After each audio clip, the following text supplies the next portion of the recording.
Are you someone who thinks the housing market is going to crash? In today's video, I'm gonna break down what is going on with the numbers so you know if you should wait to buy, wait to sell, or get on it right now before the bottom falls out.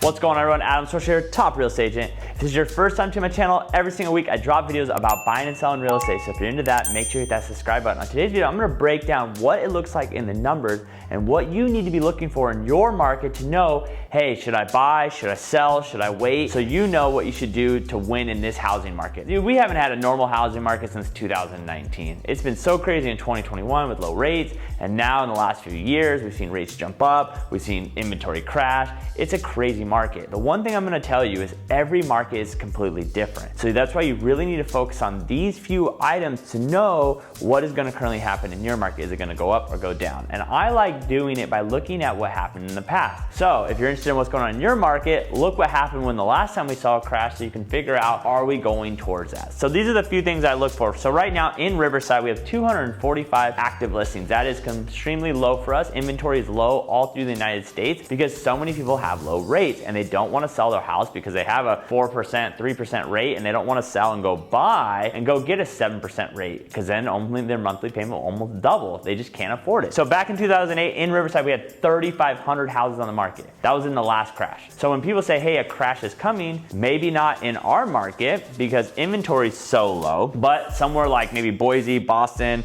Vegas, places that we saw a massive boom when COVID happened, those places got so inflated more than anywhere else, and now they don't have the buyers coming in to support those prices. Because remember, just because home prices go up doesn't mean they're gonna crash. What will crash a market is the lack of buyers in the market. And so yes, rates have gone up. Now we're at 7%. Back then we're at 6%. So yes, rates have pushed a lot of buyers out of the market. They just can't afford the monthly payment. It's just too high for them. So we have the rates roughly the same, but this is the number that you really need to look at is unemployment. Right now in the Riverside area, we have around 5% unemployment rate. Back in 2008, we had 13%, so almost 3 times unemployment. So what happened? Rates were high, buyers weren't able to buy because rates, also they weren't able to buy because they didn't have jobs. And so we saw a massive exit of buyers leave the market because they didn't have the money to buy it and it was too expensive. And so what really crashed the market? It wasn't inventory going up because inventory kept going up because there was no buyers able to take those houses off the market. That's why we've seen inventory stay so low in the last 3 years, is that when a good house is the market,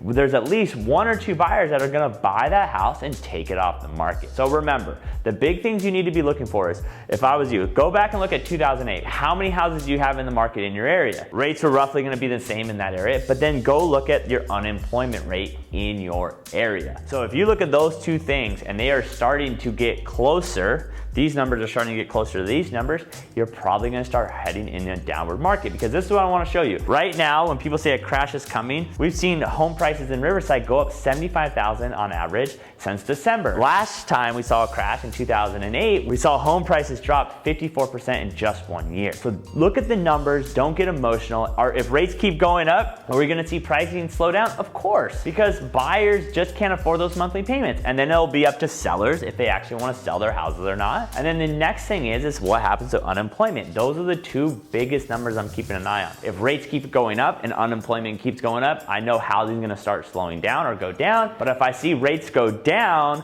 and unemployment stay the same and active listings stay the same, well, what's gonna probably happen? Home prices are gonna keep going up. Hopefully this video helps. If you have any questions, please let me know. And until next time, peace.